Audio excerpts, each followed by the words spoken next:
자, 오늘 우리의 본문을 살펴보면서 하나님의 은혜를 돈으로 살려고 했던 시몬에 대한 이야기가 사실 본문을 통해서 이야기를 하고 있습니다. 여기서 이야기하고 있는 것처럼 그는 사마리아 성에서 마술을 행하였던 것인데, 그 마술이라는 것은 사실 능력을 행하였던 것이에요. 근데 사실은 초대교회 그때 당시 예수님이 탄생하기 바로 전후에도 마찬가지지만은 사실은 놀라운 영적인 능력을 가지고 기적을 행하고 병을 치료하고 귀신을 내쫓는 능력 또한 있습니다. 이런 능력을 가지고 있는 자들에 대한 것들은 굉장히 많이 등장하고 나타나 있습니다. 그 중에 한 사람이 바로 시몬이라는 인물이겠죠. 근데 그 시몬이 예수님에 대한 이야기를 듣고 예수님을 믿게 됐죠. 근데 믿었다고 해서 성령의 체험에 대한 이야기를 하지는 않습니다. 그 이후에 이 사실을 들었던 베드로를 비롯한 요한이 이 사마리아 성에 방문하게 되고, 그곳에서 성령을 받지 아니하였다는 사실을 알고 그들을 안수하여 어떻게 해요? 성령 체험을 시킵니다. 성령 체험을 하고 났더니 그들에게 놀라운 일들이 일어나는 거예요. 그랬더니 시몬은 생각해 볼 때, 야, 저 능력이 있으면 다른 사람들한테 기도해서 그 능력을 통해서 성령 체험을 하게 되어지니까, 그러니까 자기는 그보다 전에 했던 것보다 더 유익하지 않을까. 뭐의 유익일까요? 자기가 그 전에 이 마술을 하면서 사람들에게 정말 인정과 칭찬과 물질적인 도움을 받았던 그가 바로 예수님의 이름으로 기도하였더니 세례를 받고 그것을 성령의 역사가 일어난 능력을 가지면 더 많은 수익을 얻지 않을까라는 그런 이기적인 생각이 베드로를 통해서 그의 책망하는 내용이 오늘 본문 내용이기도 합니다. 그래서 오늘은 우리가 6번째 강의로서 성령의 세례와 성령의 충만에 대해서 살펴보려고 합니다. 그러기 전에 여러분이 분명히 기억하셔야 될 것이 하나 있어요. 우리 안에는 우리가 가지고 있는 영, 혼, 육이라는 이 세 개의 구조가 우리 안에 있습니다. 육체가 있습니다. 근데 육체를 감싸고 있는 부분이 혼이에요. 그건 어떻게 생각하시면 되냐면, 내 육체를, 물론 육체의 본능대로 움직이는 사람들이 있습니다. 육체의 본능에 아주 입각해서 사는 사람을 저는 짐승이라고 이야기하죠. 왜 그러냐면, 여러분 생각해 보세요. 육체의 욕망이라는 것이 있습니다. 그것이 성적인 욕망을 한번 대표적인 사례로 봅시다. 그것이 범죄로 연결되어지기 때문에, 그런 성적인 취향과 욕망 때문에 이걸 이겨내지 못해서 자기가 절제해야 될 것, 이성적으로 이러면 안 돼 라고 하면서 스스로 절제할 수 있는 능력을 잃어버린 거예요. 그러다 보니까는 정말 대상에 힘이 없는 어린아이를 성폭행의 대상으로 삼는 사람들, 그래서 그것이 범죄가 되었고 그것이 그 사람이 감옥에 갇혔습니다. 그러면 여러분 그런 사람들을 보면서 뭐라고 얘기합니까? 그걸 사람이라고 얘기하지 않냐고? 우리는 그런 사람들을 뭐라고 얘기하죠? 짐승 같은 사람이라고 아마 분명히 표현할 것입니다. 그 얘기는 뭐냐면 육체의 본능에 그는 충실했던 것 뿐이에요. 근데 우리는 인간이기 때문에 이 혼에 대한 부분이 있어요. 그게 뭐냐면 의지라는 것이 있어서 절제를 할 수 있는 것, 그게 정상적인 사람이겠죠. 그런 나쁜 것, 정말 옳지 못한 것을 스스로 절제할 수 있는 사람을 우리는 정상적인 사람이지만, 그것을 절제하지 못하고 육신의 욕망대로 삶을 살아간다? 그래서 그를 짐승 같은 사람이라고 표현을 하는 것이에요. 그렇듯 혼은 육체를 관리를 하게, 통제를 하게 되어 있습니다. 그래서 내 마음, 내가 갖고 있는 지식, 이런 부분들이 우리에게 중요하기 때문에 이런 부분들을 또 훈련을 통해서 자기의 몸을 관리를 하게 되어집니다. 그보다 더 중요한 것이 있습니다. 근데 물론 이 건강도 여러분 생각해 보세요. 건강이란 이 그릇이 몸에 해되는 것을 채워놓으면 이 몸의 기능이 망가지는 것 굳이 설명하지 않아도 잘 알 수 있겠죠. 그렇죠? 내 몸에 건강하지 아니하는 것, 내 몸에 해야 할 수 있는 것들이 주변에 참 많이 있잖아요. 그것이 정말 음식도 그런 것도 있을 수 있을 것이고, 최근에는 우리나라가 마약의 청정국이었던 그런 나라에서 이제는 마약을 정말 많이 사용하고 있는 뉴스를 듣고 있을 때 어떻습니까? 마약도 우리의 몸을 해하게 하는 그런 역할을 합니다. 내 몸에 무엇을 담느냐에 따라서 내 몸이 건강할 수도 있고 건강하지 않을 수 있다. 그렇듯이 내 혼의 영역도 마찬가지입니다. 내 혼의 영역에 내가 긍정적인 생각을 넣을 것이냐 부정적인 생각을 넣을 것이냐에 따라서 여러분 내 감정, 내 생각이 달라질 수밖에 없겠죠. 그죠? 그래가지고 어젯밤에 저희 집사람하고 파이팅 했습니다. 그래, 다시 안 볼 거야. 그래 아침도 안 먹고 나왔습니다. 근데 우리는 하루를 못 가요. 하루를 못 가. 와가지고 또 우리 집사람이 또 오빠 잘못했어. 그러니까 또 어떻게 해요? 또 오빠 잘못했다는 그 말 한마디에 또 나서 할 수 없이 그러면 알았어. 앞으로 다시 그러지 마. 했더니 또 언제 그랬냐는 듯이 또 우리 손 붙잡고 내려왔거든요. 여러분, 저는 사실 오늘 하루 종일 마음이 불편했어요. 그렇잖아요. 여러분, 싸우고 편한 사람 한 명도 없어요. 저희도 40년 차 부부인데도 불구하고 이 다투고 나면 오늘 하루 종일 제 마음이 불편했거든요. 그릇인 거예요. 내 마음의 그릇. 이 내 마음의 불편함을 계속 가지고 있으면요, 그게 몸에도 영향을 미치듯이. 근데 그것을 평생 가지고 있어 보세요. 그러면 그 마음이 상처를 받아요. 스크래치를 당하는 거겠죠. 그렇듯 내 갖고 있는 혼적인 기능에 좋은 것을 담을 것이냐 나쁜 것을 담을 것이냐라는 것은 우리의 삶의 현실 속에 많은 영향을 받게 될 수가 있겠죠. 우리가 좋은 지식도 있고 나쁜 지식이 있잖아요. 또 좋은 생각이 있고 나쁜 생각이 있잖아요. 또 나쁜 의지도 있고 좋은 의지도 있습니다. 이게 혼의 영역인 거예요. 그런데 중요한 것은 말씀드린 것처럼 사람이 사람다운 것은 이 혼이라는 것이 육체를 잘 컨트롤할 때 그건 건강한 사람이라고 이야기를 하는 것입니다. 그러면 더 본질적으로 건강한 게 뭘까요? 말씀드린 것처럼 인간에게는 또 다른 하나의 영역이 있으니 영이라는 영역이 있어요. 이 영이라는 것은 눈에 보이는 영역은 아니에요. 그런데 놀랍게도 이 영이라는 것에 의해서 혼이 지배를 되어지고 육체가 지배되어지는 거예요. 그랬더니 사람들이 얘기를 합니다. 눈에 보이는, 여러분 감정이 눈에 보이는 경우를 봤나요? 없습니다. 마찬가지인 거예요. 그런데 한 가지, 그것이 내가 좋은 감정이 있다 좋지 않은 감정이 있다, 물론 표정을 보면 알 수 있지만 여러분 그 표정 가지고도 모르는 사람들이 의외로 많아요. 저 사람이 지금 좋은지 나쁜지. 남자들은 아내를 잘 몰라가지고 눈치 없이 하다가 눈탱이 밤탱이 되는 경우가 되게 많아요. 아내가 지금 기분이 좋은지 안 좋은지 몰라가지고 건드렸다가, 그쵸? 나만 기분 좋고 아내가 기분 좋으니까 아내도 기분 좋은 줄 알고 괜히 한번 장난 한번 쳤다가 그냥 한 대 맞는 경우가 종종 있거든요. 이 눈치가 없어서 그래요, 남자들은. 그런데 그 감정이 눈에 보이지 않는데 감정이 얼굴의 표정으로 드러나듯이 영적인 것도 표정으로 드러날 수가 있습니다. 아시겠어요? 그래서 영도 좋은 영이 있고 나쁜 영이 있다고 여러분이 이해하시면 되는 거예요. 좋은 영이 있고 나쁜 영이 있으면 나쁜 영은 당연히 우리를 죽음이라는 곳에 이끌게 되어지고 좋은 영은 우리를 생명의 길로 이끈다는 것이겠죠. 그래서 다 나름대로 자신이 이게 정말 좋은 영이야 라고 생각하면서 그걸 믿고 신뢰하는 거예요. 그것이 불교든 타 종교든. 제가 오늘 오후에 저녁 때는 어느 교회 목사님께서 신천지 강의를 했던 것들을 좀 들어보라 해서 계속 그 부분을 듣고 있었는데, 그것도 마찬가지인 거예요. 신천지도 마찬가지로 그 영적인 부분에 대한 부분을 타치를 하는데 어떻게 해요? 이게 좋은 영일 거다라고 생각하고 있는 거예요. 그래서 우리는 좋은 영이라고 받아들였는데 그 결과는 나쁜 결과를 가져다 준다. 우리 생각도 그런 거 있잖아요. 이게 좋은 생각으로 했지만 결과가 나쁜 결과를 가져다 주는 것, 영도 똑같은 거예요. 그래서 내 인생의 그릇 안에 좋은 생각이라는 혼이라는 부분 영역, 육체라는 부분만큼 영적인 부분도 중요한 것인데 그 안에 내가 얼마나 건강한 영을 넣을 것이냐라는 것들을 여러분이 선택할 수 있어요. 그걸 잘 선택하시길 바랍니다. 아시겠어요? 정말 잘 우리도 음식을 내가 선택할 수 있잖아요. 내가 좋은 음식을 먹을 것인지 먹지 말아야 될 것인지. 그런데 어떻습니까? 나쁜 음식은 더 맛있어요. 진짜로 그래요. 여러분, 좋은 생각과 나쁜 생각 어느 게 더 달콤해요? 나쁜 생각이 더 달콤하니까 그것에 빠지는 거예요. 영적인 것도 똑같더라고요. 악한 영, 나쁜 영은 우리에게 매력이 있어요. 그러니까 자연스럽게 거기에 매료되는 거예요. 그래서 이걸 이 시대는 정말 잘 분별해야 되지 않을까. 그래서 오늘은 특별히 우리가 성령에 대한 이야기를 하고 있는데, 그럼 이걸 어떻게 검증할까? 잘 모를 때는 지금까지 삶을 살아왔던 사람들에 대한 것들을 분별하고 이것을 우리가 분별하면서 과연 그 근거를 통해서 어떤 것이 긍정적이고 어떤 것이 부정적인가, 어떤 것이 좋은가, 어떤 것이 나쁜가를 잘 보시면 그 결과를 통해서 알 수 있을까? 있습니다.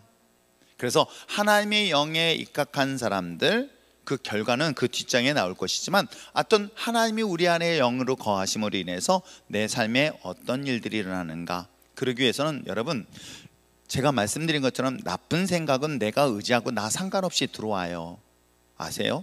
이 불면증에 시달리는 사람들의 특징 중에 하나는요, 왜 이렇게 생각이 먼저 사로잡히는지 몰라요. 근데 그게 좋은 생각이 아니에요. 나쁜 생각에 꼬리에 꼬리를 물고 꼬리에 물다 보니까 그 꼬리로 인하여 잠 못 자는 사례들이 정말 많이 상담을 통해서 보게 되어지죠. 여러분, 나쁜 생각은 내가 의지하고 상관없이 들어와요. 내가 이걸 물리쳐야지 하는데도 불구하고 부정적인 생각은 본인의 의사하고 상관없이 들어와요. 여러분, 악한 영도 똑같습니다. 악한 영은 내 의지와 상관없이 들어와요.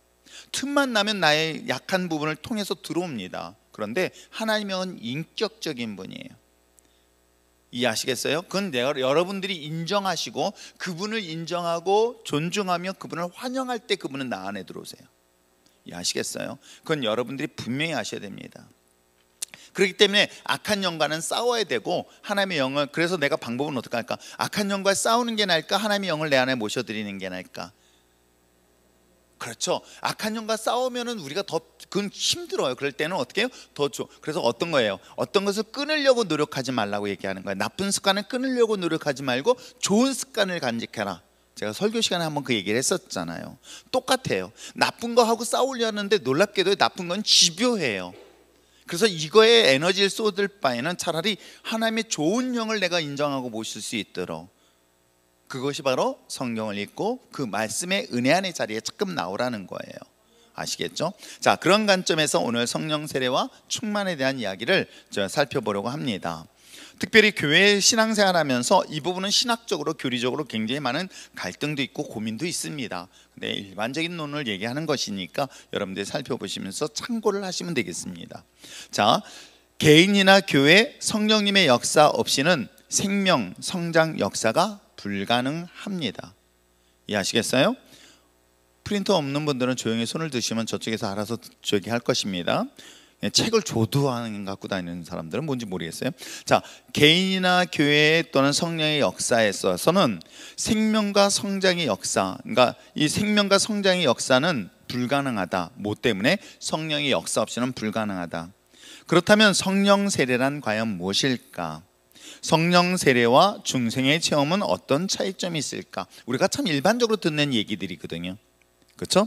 우리가 교회를 다니면 다 예수를 믿는다라고 착각을 해요. 신앙생활 오래 했다고 해서요, 여러분 10년 20년 오랫동안 했다고 해서요, 그가 거듭났다? 우리가 얘기한 것처럼 중생의 체험이 있느냐? 전혀 상관없어요. 아시겠어요? 그렇기 때문에 또한 성령을 받는다는 말과 성령의 충만, 성령을 받고 성령이 충만한 이 두 가지가는 과연 어떤 차이점이 있을까? 그래서 성령에 대한 개념을 여러분이 확실히 깨닫고 믿음으로 순종할 때 하나님께서 약속하신 성령님의 엄청난 능력과 은혜를 누릴 수 있게 되는 것이죠. 그러니까 내가 하나님의 영이 나의 삶을 통치하고 다스릴 때에, 그것은 여러분들이 사모해야 됩니다. 사모하고 갈급할 뿐만 아니라 그분을 내가 모실 수 있는 자리로 나와야 돼요. 근데 하나님의 영은 뭐다? 홀리 스피릿이에요. 홀리 스피릿, 거룩한 영이 내 안에 들어올 수 있도록, 내 안에 들어오실 수 있도록 내가 문을 열어야 되는데요, 이 문을 열기 위해서는 어떤 일들이 선행돼야 되는지 아시겠어요? 그래서 베드로가 복음을 전할 때 그들이 먼저 나타난 특징 중에 하나가 뭐예요? 회개라는 단어가 나오는 거예요. 나의 죄를 고백할 때, 나의 더러운 죄를 고백할 때 주의 성령께서 나의 통치하셔서 나의 더러운 쓰디쓴 죄까지도 다 끄집어내주는 역할을 한다. 이렇게 이해하시면 참 좋을 것 같아요. 자, 첫 번째 성령 세례에 대해서 살펴보겠습니다. 성령 세례 읽겠습니다. 시작. 성령 세례는 성령님께 온전히 사로잡히는 생활의 시작을 알리는 영적 체험입니다. 성령 세례는 죄사함이나 중생의 체험과는 구별됩니다. 중생의 체험이 하나님의 자녀가 되는 권세의 체험이라면 성령 세례의 체험은 하나님의 증인이 되는 권능의 체험입니다. 사도행전에서도 성령 세례의 사건을 여러 곳에서 등장하고 있습니다. 자, 이제 성령 세례와 성령 체험, 그러니까 중생의 체험, 이 두 가지 관점에서 여기는 약간 나눴습니다.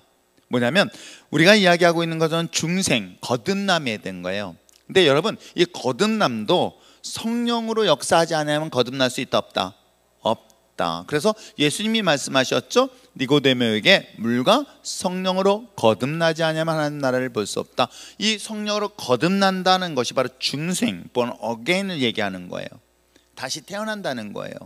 그것은 무슨 능력으로 가능하다? 성령으로만이 가능한 것이다. 이게 바로 중생이다 라고 얘기를 하고 있는 거예요.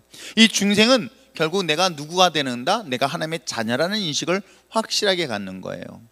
그래서 이것이 교회 생활을 오래 했다고, 그래서 제가 여러분들에게 말씀드리자, 아니까 믿는다라는 이 착각은 한국 교회가 심각하게 고민해야 될 문제다.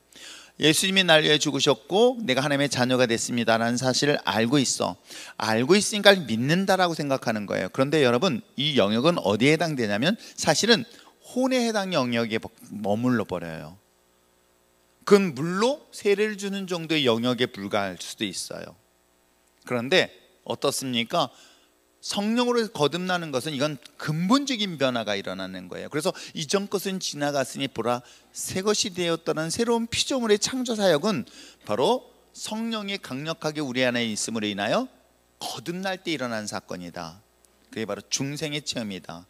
이 중생의 체험은 내가 하나님의 자녀라는 확신을 갖게 되는 거예요. 여러분, 하나님의 자녀의 확신을 갖게 되면 삶의 모습은 바뀌게 되어 있어요. 오늘은 하나님의 자녀인가 여전히 의심하고 있다고 한다면 이거는 정말 다시 한번 점검해 봐야 돼요. 이해하시겠어요? 이거는 흔들릴 수 없는 거예요. 그래서 한 번 거듭나고 한 번 태어난 사람이 또 다시 거듭나야 되냐? 이건 아닙니다. 그래서 한 번 거듭난 사람은 거듭남으로 끝나버리는 거예요. 그래서 오늘날 우리가 성경을 보면서 오늘날의 시점의 성경을 이해하시지 마시고 2000년 전의 당시의 사람들을 이해하시면 되는 거예요. 2000년 전에 당시의 사람들이 전통적 유대의 신앙을 가졌던 그들이 하나님의 아들인 예수를 주라고 신하여 고백하였고 그를 믿겠다고 모든 걸 결단하는 것은 그건 절대로 맨정신으로 할 수 있는 일이 아닌 거예요. 그래서 내가 마음으로 믿었습니다. 마음은 믿을 수 있어요. 입으로 신하여 고백한다는 것은 내가 죽음 앞에서도 그 부분은 불가능하다고 얘기하는 거예요. 내가 그러잖아요. 아무리 세상이 나를 뭐라고 해도 지구는 돈다 라고 했던 이야기처럼 누가 나에게 어떤 생명의 위협을 가한다 할지라도 나는 어떻게 해요? 하나님의 자녀로서 영원한 생명을 가지고 있기에 나는 죽음도 두려워하지 않는다. 이게 진짜 그리스도인이고 거듭난 자의 모습인 거예요. 아시겠어요? 그래서 제가 아까 강의 보면서 신천지는 6개월 동안, 그러니까 참 그게 가장 이상적인 모습이야. 저는 이단들이 오히려 더 이상적인 것들을 보니 이 유혹이 어떻게 오는지 모르겠어. 왜 그러냐면 정말 성경적인 것 같은 것 중에 뭐냐면 그들은 처음부터 등록 교육을 안 받아요. 아예. 아세요? 처음부터 안 받는데 그럼 어떻게 해요? 6개월 동안 교육을 받아요. 6개월 동안 교육을 받으면 교등이 된대요. 교등 무슨 뜻인지 아는 사람?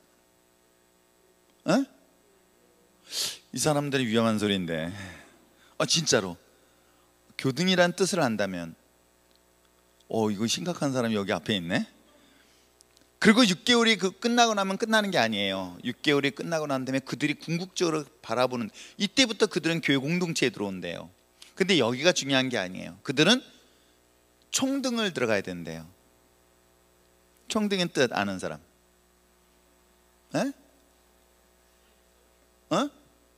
이걸 아는 사람은 신천지래요. 제가 깜짝 놀란 게요, 신천지는 어느 정도까지 정보력을 갖고 있는지 아세요? 김성순 이름을 탁 치면요, 율전교회 언제 등록했고 언제부터 신앙생활했고 신앙 상태는 어떻고 가족은 어떻고 그걸 그들이 데이터를 다 갖고 있대요. 그 정보를 다 넘겨줬대요.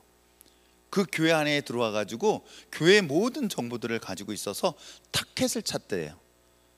그 얘기 듣고 내가 오늘 아까 그 얘기 들으면서 누군가 오늘 그래서 총등에 대한 이야기를 하는 사람이 있다. 그러면 이제 바로 색출해내야 되겠다라고 했는데, 총등은 총회에 등록돼야 된다는 거예요. 거기에 14만 4천이 거기에 들어간다는 거예요. 지금 30만 명은 어디에 교등인 거예요. 거기 14만 4천 들어가기 위해서 어떻게 해야 되는지 아시겠죠? 어떻게 헌신해야 되는지. 야, 정말 그렇게 이상적으로 하고 있는데 우리 교회는 어떨까? 교회 좀만 있으면 집사 직분 주고.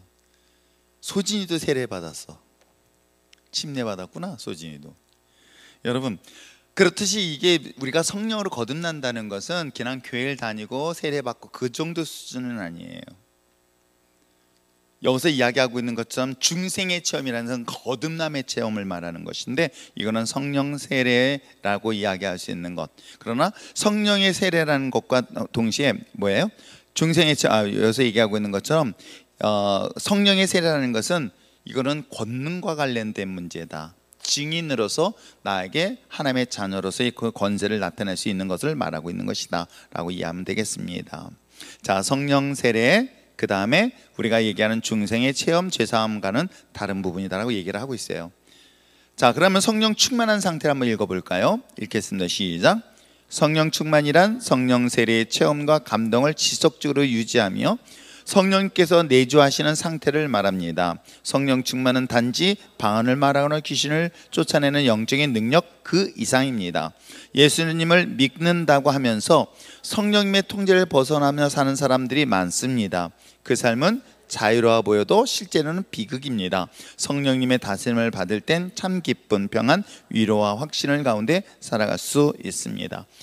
제가 여러분이 이 비유를 항상 얘기했을 거예요. 자, 물이 있습니다. 물을 제가 다 마셨습니다. 그러면서 얘가 빈 컵을 여러분들에게 보여줘요. 자, 이 안에 물이 있습니까? 물어볼 때, 여러분 볼 때 물이 없다라고 얘기하는 분들이 있어요. 근데 바닥에 물이 조금 있을까요? 없을까요?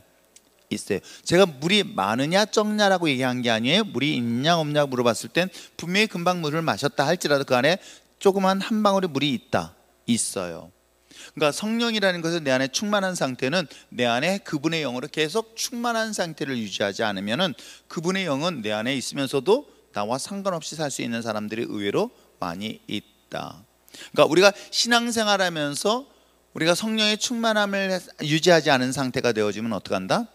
육신의 것으로 살다가, 그렇죠, 어느 때는 은혜가 있다가 어떤 때는 은혜 없다가, 이것이 아주 극명하게 드러나는 모습들이 있죠. 그래서 남편들이 그럴 때는 아내한테 뭐라고 얘기하는지 아세요? 여보, 가서 기도하고 와. 차라리 기도하고 오면 은혜라도 있어. 기도 안 하고 왔더니 바로 목소리 톤이 달라진다. 뭐 그런 식이 나온단 말이에요. 그렇죠, 한영미 자매님? 네. 그러니까 우리가 하나님의 성령의 충만하심에 대한 것들은 우리 안에, 여러분, 그거는 그분의 인격적인 관계인 거예요. 이해하시겠어요? 우리가 예수 믿고 죄가 없어지진 않아요. 무슨 얘기인지 아시겠어요? 나의 죄는 계속 내 상태에 있다. 이게 저는 참 고민이었던 거예요. 예수님이 나를 위해 죽으셨는데 왜 죄가 있을까? 근데 내가 죄가 없어진 게 아니라 주님의 피로 나를 덮어주신 거예요. 아세요? 덮어주셔서 하나님 보실 때 나를 의롭다 얘기하는 거예요. 그러나 나는 여전히 내 안에 죄가 있어서 이생의 자랑과 안목의 정욕에 나를 붙잡고 있을 때가 많은 거예요. 그건 내가 나를 알아요. 그건 내가 나를 아니까 옛날엔 내 육신의 정욕대로 삶을 살았어요. 죄가 더 달콤하니까 죄의 마음대로 끌려가던 내가 내 자신이 이길 수 없다는 사실을 알고 어떻게 해요? 내가 스스로가 주님 안에 있게 하는 거예요. 아세요? 주님의 그리스도 안에 있는 거예요. 내 안에 내가 주님 안에서 있음으로 인해서 어떻게 해요? 그분이 나를 계속 다스릴 수 있도록, 그분이 통치할 수 있도록, 그분이 내 안에 충만할 수 있도록 내가 그분 안에 있는 거예요. 근데 영적인 부분은 너무나 예민해서요, 순간순간 넘어지는 이유가 뭐냐면 그 안에 충만함을 유지하지 않으면요, 한순간 무너지게 되어요. 여러분, 그것이 대표적인 인물이 누군지 아세요? 다윗이었던 거예요. 다윗은 하나님의 영으로 충만했던 자라고 얘기를 해요. 그런 그가 한순간 방심하였더니 이 안목의 정력이 사라져버려요. 그죠? 육신의 정력이 사라져서 한 여인의 목욕하는 장면에 그만 큰 실수를 저지르게 되죠. 물론 나단 선지자를 통하여 책망했을 때 그가 무릎 꿇고 자신의 몸에 죄를 뿌리면서 회개하는 장면이 분명히 등장을 합니다. 그렇듯이 하나님의 영으로 우리 안에 충만하지 않으면 순간 우리는 끊임없이 마귀는 이 공격의 대상이 될 수밖에 없다는 거. 그래서 저는 어떻게 해요? 그러니까 일부러 그런 자리를 피하게 되는 거예요. 옛날에 좋아했던 그 친구들, 만났던 친구들, 그 친구들을 자연스럽게 거리를 두게 되는 거예요. 왜? 그들과 만나면 세상의 이야기들이 뻔히 흘러가니까 그것이 저한테는 불편하게 느껴지는 거예요. 왜? 나도 사람인지라 그런 유혹에 빠질 수도 있을까 없을까? 있습니다. 그러다 보니까 자연스럽게 거리를 두게 되는 거예요. 멀리하게 되는 거죠. 그러면서 나는 어디에 이왕이면 믿음의 공동체 안에, 신앙의 공동체 안에서 이 유지를 하려고 노력하는 것도 어찌 보면 우리가 해야 될 몫이라는 것이겠죠. 아시겠죠? 자, 성령 충만은 내 안에 나를 집어넣지 않냐고 그분의 영을 계속 채워넣는 작업들, 저는 그것이 아마 기도의 삶이지 않을까 생각을 해보면서 봅니다. 자, 성령 세례와 성령이 충만한 상태 계속 유지하는 것. 자, 그 다음에 중생 세례 성령 충만에 대한 상관관계 읽어보시길 바랍니다. 시작. 중생과 성령 세례와 성령 충만의 관계에 대해서는 교회마다 견해가 약간씩 다를 수 있습니다. 중요한 것은 성령 세례는 성령 충만에 연결돼야 하고 나아가 성령과 지속적인 교통으로 발전해야 한다는 사실인 것입니다. 그거는 목사인 우리도 마찬가지인 거예요. 끊임없이 성령과의 교제를 유지하지 않으면 놀랍게도 선지자적 사명을 잃어버려요. 아시겠어요? 제가 오늘 우리 추수감사 예배 끝나고 이제 과일 를 이제 지금 5교회, 제가 이제 우리 노예 관련된 교회니까 제가 직접 우리 문 목사님과 같이 교회를 신방을 해봤거든요. 마음이 막 먹먹한 거예요. 먹먹한 거예요. 하나님의 성전 교회 안에 그 강대상 옆에다 텐트가 쳐져 있질 않나. 가슴이 너무 답답한 거예요. 물론 빨래할 데가 없어가지고 본당에 오면 잘 말리는지 모르겠지만 빨래대가 막 있는 모습 보면서 누군가가 하나님 앞에 예배드리고 기도하러 왔을 때 이 모습 속에서 과연 이거는 어느 한 교회를 비난하기 위한 것이 아니라 우리 안에도 그럴 수 있다는 거예요. 내 안에 하나님의 영이 충만해야 될 상태에 여러분 내 안에 빨래 같은 그런 것들이 내 삶에 지배받을 수 있을까 없을까? 현실이 어렵기 때문에 그렇다는 건 충분히 이해는 할 수 있어요. 그런데 우리도 충분히 그렇게 빠질 수 있을까요? 있습니다. 그래서 항상 하나님의 영이 내 안에 충만할 수 있도록 그분이 내 안에 언제나 존재하고 그분이 내 안에 좌정할 수 있도록 언제나 우리의 스스로를 주님 앞에 나왔으면 참 좋겠다는 생각을 하면서 마음에 참 답답했습니다. 그런데 이게 한번 무너지면요 회복이 안 돼요. 그래서 오늘 마지막 갔던 그 목사님의 경우도 참 마음이 아픈데 그래도 저한테 형님 하면서 꼭 비밀 지켜달라고, 아무한테도 말하지 말아달라고 하는데 당신이 이제 번아웃이 된 거예요. 몸이 다 망가진 거예요. 몸도 망가지고 마음도 망가지니까 되게 힘들어하고 있는 거예요. 그 상처 입은 한 목회자의 모습을 보면서 이건 누구의 이야기가 아니에요. 우리 모두도 그럴 수 있어요. 여러분 그거는 이겨내는 게 아니에요. 왜냐하면 하나님의 영이 나를 끝까지 유지하고 지키지 않으면 아니 된다는 것이죠. 제가 월요일마다 목사님들 모임에서 그런 얘기를 하는 게 있거든요. 자, 우리가 계속 유지하는 방법이 뭘까? 물론 유혹이 올 수 있어요. 힘들 때가 있습니다. 근데 제가 옛날 재수할 때를 생각해 보니까 방법은 딱 하나예요. 공부가 안 될 때 머리 세겠다고 잠시 밖에 나갔다 온 순간 그 사람은 대학을 갈 수가 없어요. 여러분 이게 굉장히 무슨 것 같죠? 그래 내가 지금 효율이 없어, 지금 잘 안 되니까 잠깐 며칠 동안 쉬자 하는 순간 그 사람은 대학을 갈 가능성이 제로예요. 미안하지만 힘들수록 그 자리에 붙어 있어라. 엉덩이 땀띠 나도록 앉아서 졸더라도 앉아서 자더라도 그 자리를 지켜라. 신앙도 마찬가지인 것 같아요. 인생도 마찬가지인 것 같아요. 저는 인생이나 신앙이나 모든 것들이 그 다르다고 생각하지 않아요. 힘들 때 이걸 놓는 순간 여러분 놀랍게도 다시 회복하기 어려워요. 믿음도 마찬가지고 신앙도 마찬가지고 하나님의 영적인 관계도 마찬가지인 거예요. 기도가 안 된다고 얘기를 해요. 대부분의 많은 사람. 그럼 기도 안 되면 그 자리에 있어라. 앉아서 자던 졸던 뭐하든 그냥 자리에 지키고만 있어라. 기도가 안 돼요. 그래도 앉아 있어라. 그리고 딴 거 하지 마라. 그냥 하나님만 불러라. 정한되면 찬송가만 불러라. 그냥 여기서 들려오는 음악 소리만이라도 듣고 있어라. 그 가사가 떠오르지 않으면 또 혼자 옹알이라도 해라. 그렇게 해서 그 자리를 지켜봐라. 그 자리를 지키다 보면 어느 순간인가 하나님께서 그 영이 확 부어질 때가 있다. 근데 그걸 놓는 순간 돌아오지 않는다. 여러분 성경의 원리가 그런 건 뭐냐면 여러분 잘 보세요. 성전 미문에 있는 안진뱅이 이게 들쑥날쑥 해가지고 오늘은 우중충하네, 팔다리에 쑤셔 오늘 시작. 해피는 그날 누가 지나가고 있었어? 베드로와 요한이 지나갈 때 그때 자기 집에 있었다면 나는 그거 보면서 그 사람도 참 성실하다. 끝까지 그 자리에 있었던 거. 저는 하나님의 은혜도 마찬가지고요, 인생도 마찬가지고 삶도 다 마찬가지다. 그래서 하나님의 영이 내가 기도가 뭐 안 된다 하면 그 자리를 절대로 오히려 그 자리를 끝까지 지켜라. 그러면 어느 순간인가 그 관계가 회복되어진다. 여러분, 깨는 건 쉬워요. 그런데 그걸 붙이기가 정말 어려워요. 인생이라는 게 그렇더라고요. 그럴 때는 차라리 버티고 견뎌라. 우리 찬양 가사에서 그렇잖아요. 내가 버티고 견디는 이 하나님의 은혜 가운데 그러다 보면 어느 순간 이것이 나에게 간증이 될 것이다. 이해하시겠어요? 하나님의 성령의 기름 부심도 마찬가지라는 거 잊지 마시길 바랍니다.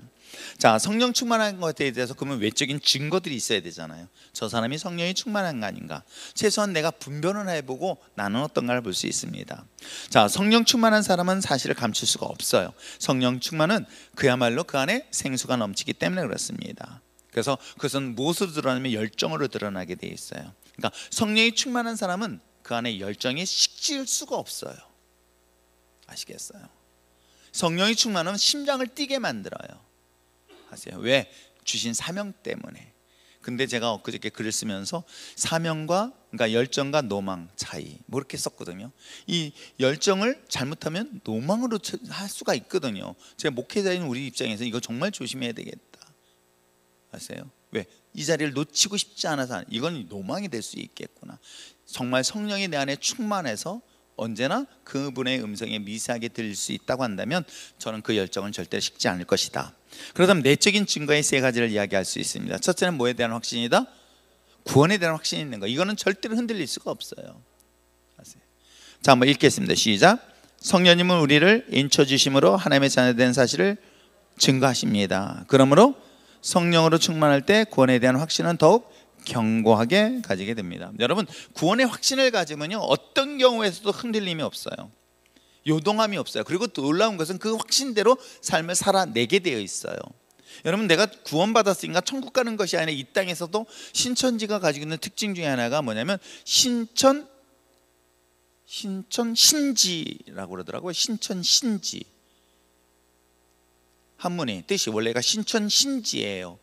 그 교리 중에 하나가 신천신지 교리. 그 뭐냐면 새하늘과 새 땅의 교리예요.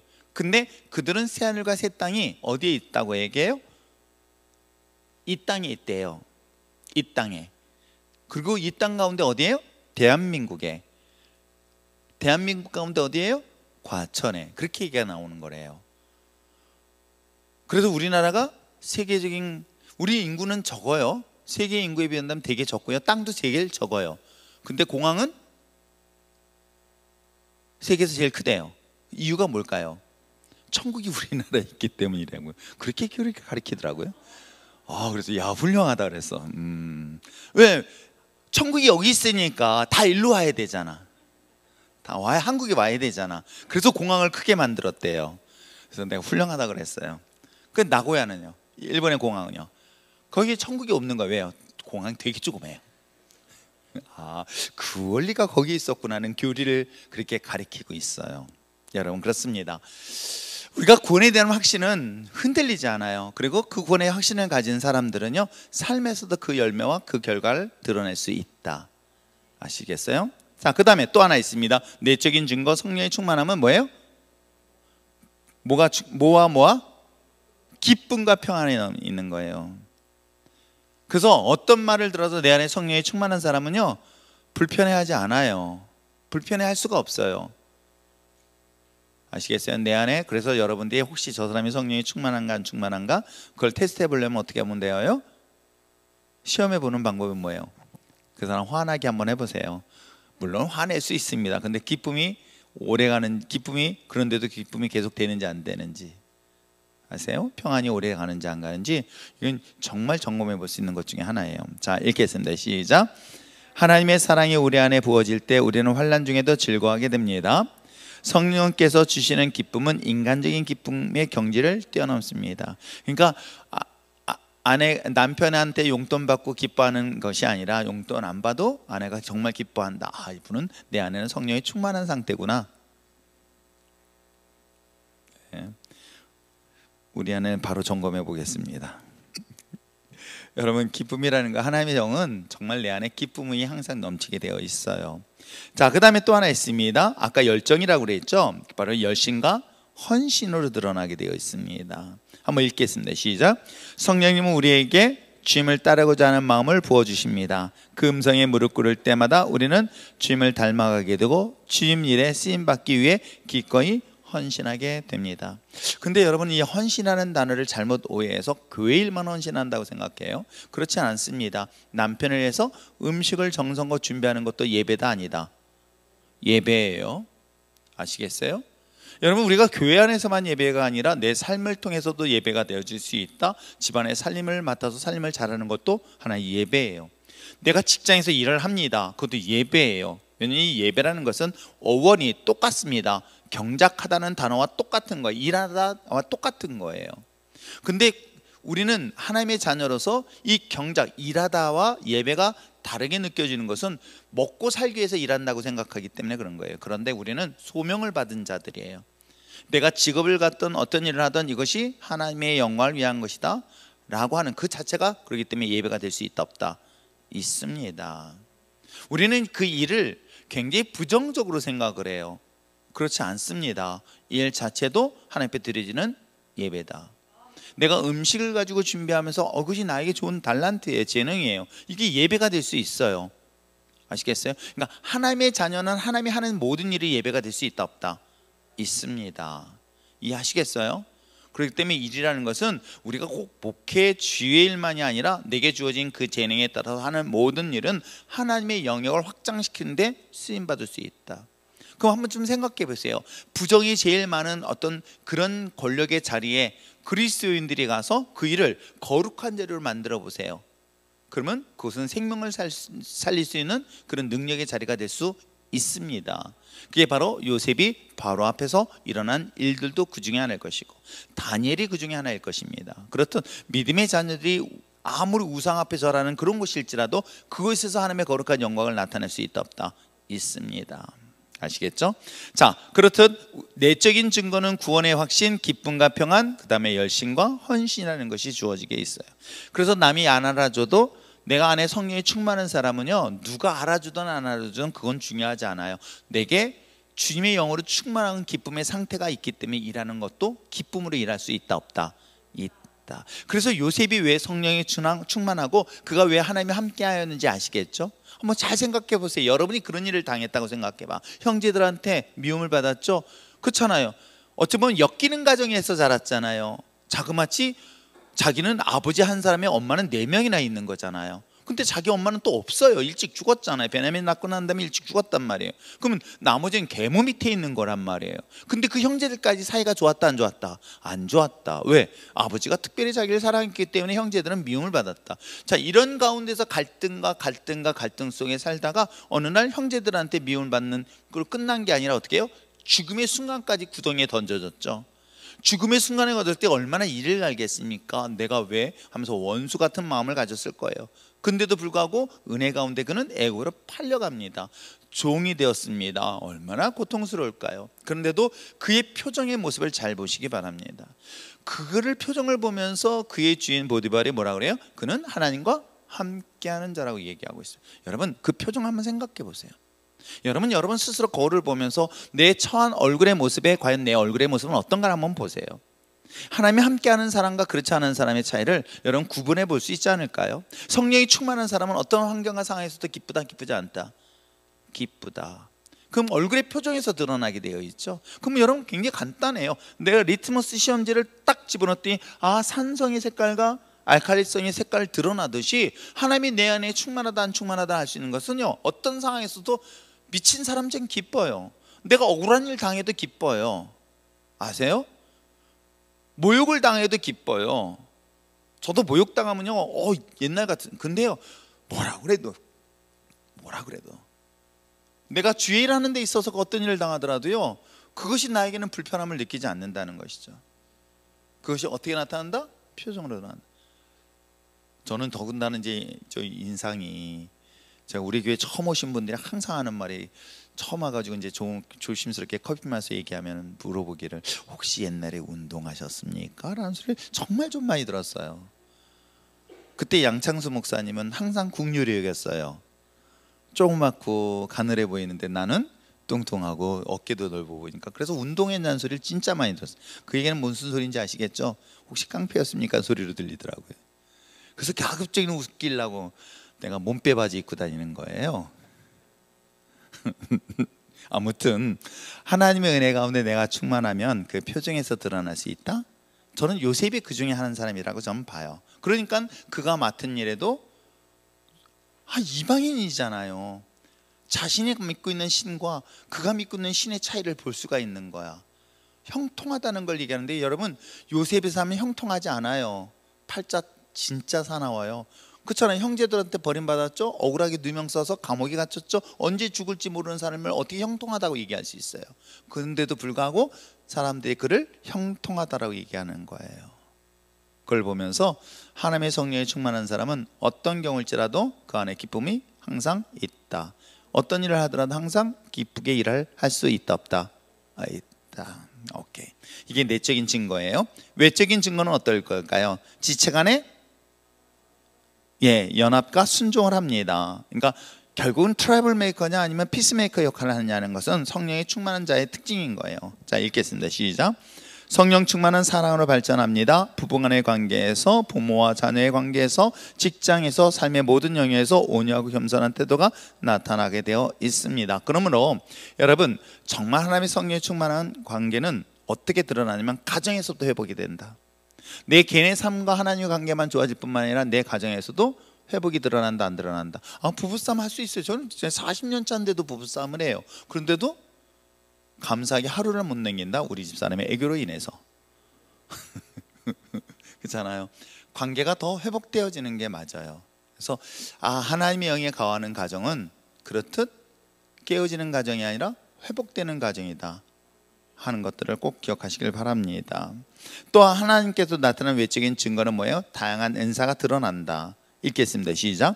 성령님은 성도들을 한 몸으로 묶으시면서 각자의 역할을 감당하기 위한 은사를 주십니다. 그렇기에 성령 충만한 교회는 다양한 은사들이 활발하게 나타나게 되어 있습니다. 그러니까 하나님께서 주신 재능과 달란트와 은사가 있습니다. 그 은사가 다양하게 드러날 수 있다.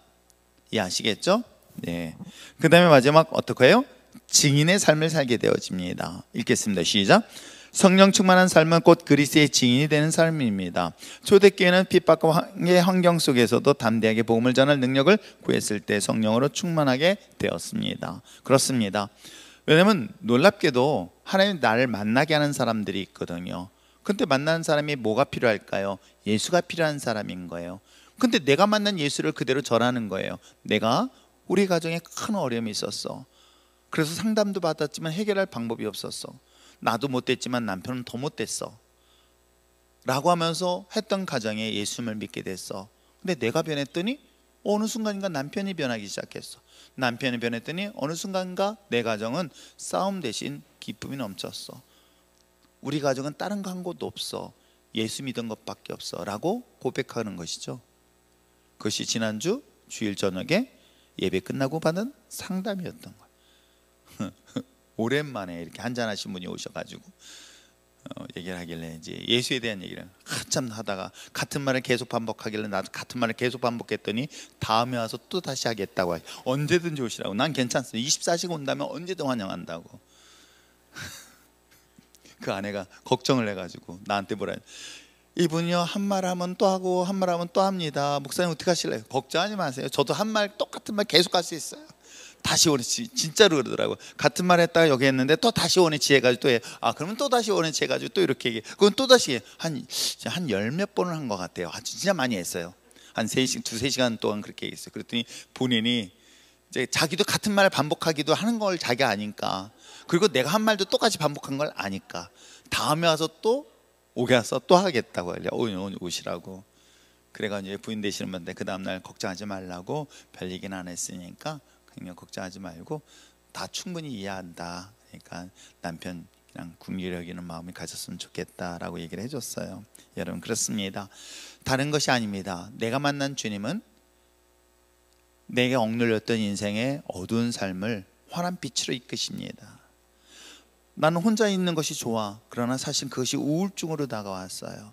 그로 인하여 얼마 전에 어떤 자매의 경우는 신랑이 그렇게 안타까운 일을 당했을 때 그런 우울함에 고통성에 신음하는 것들을 예수님을 통해서 내가 만났더니 이렇게 치료함을 받았어. 이게 바로 복음을 증거하는 거예요. 다른 것 아닙니다. 예수님 그거 아니에요. 그냥 내가 아파하는 이야기를, 그래서 난 예수님을 통해서 경험했던 것들을 그냥 전해주는 거예요. 왜? 또 놀랍게도 그런 사람을 만나게 되어 있습니다. 그렇잖아요. 여러분, 내가 좋은 의사를 만났어. 그 의사를 만났는데 야, 내 무좀 평생 약을 먹어도 안 낫는데 이 병원 한 번에 갔더니 나았어. 그럼 여러분 어떻게 해요? 소개하잖아요. 여기 음식점 너무 맛있어, 만두집 한번 가봐. 그랬더니 저를 데리고 저 산속 깊은 곳에 있는데 더 이상 안 데려다니더라고요. 이제는 거기 안 데려가더라고요. 근데 거기에 소문나니까 그렇게 사람들이 소개한단 말이에요. 그러니까 내 인생에도 나와 같이 똑같은 고통을 경험한 사람들을 내가 예수님을 통해 치유함을 받았다면 그걸 그대로 소개하는 것, 이게 바로 성령의 역사심에 대한 외적인 증거라고 얘기하는 거예요. 이해하시겠어요? 그러면 역사가 일어나게 되어 있습니다. 자, 내적인 증거는 결국 내 마음속의 구원의 확신과 기쁨과 평안, 그리고 내가 가지고 있는 열정을 가지고 섬기는 데 어려움이 없습니다. 그러나 외적인 증거로서는 어떻게 해요? 하나 되는 역할을 하게 되어지죠. 그리고 내 안에 있는 은사들이 드러나게 되어 있습니다. 그리고 마침내 살아계신 여호와 하나님을 증언하게 되어진다. 자, 그렇다면 성령님과의 유기적인 관계에서 내주하신다. 그분이 내 안에 계속 임재하신 상태의 말씀과 성령을 거듭날 때 성령이 임재하는 역사를 내주하신다라는 뜻을 설명하고 있고요. 세례와 충만의 관계는 주임을 위한 삶, 그리고 축복과 은혜의 통로로 사용되어지고 있고요. 은사와 열매는 그 결과예요. 이 성령 충만을 지속적으로 나타나고 있는 증거 또는 그 도구가 되어지고요. 소통 또는 교통이라고 이야기합니다. 이것은 활발한 은사의 발휘와 확실한 열매를 맺는 길. 근데 이 네 가지는요, 여러분, 이 성령의 역사하심이 결과적으로 악한 영의 도구로 쓰일 수 있기 때문에 그 열매 부분에 대한 이야기를 설명하고 있다고 하시면 거의 맞을 거예요. 자, 여기까지 했습니다.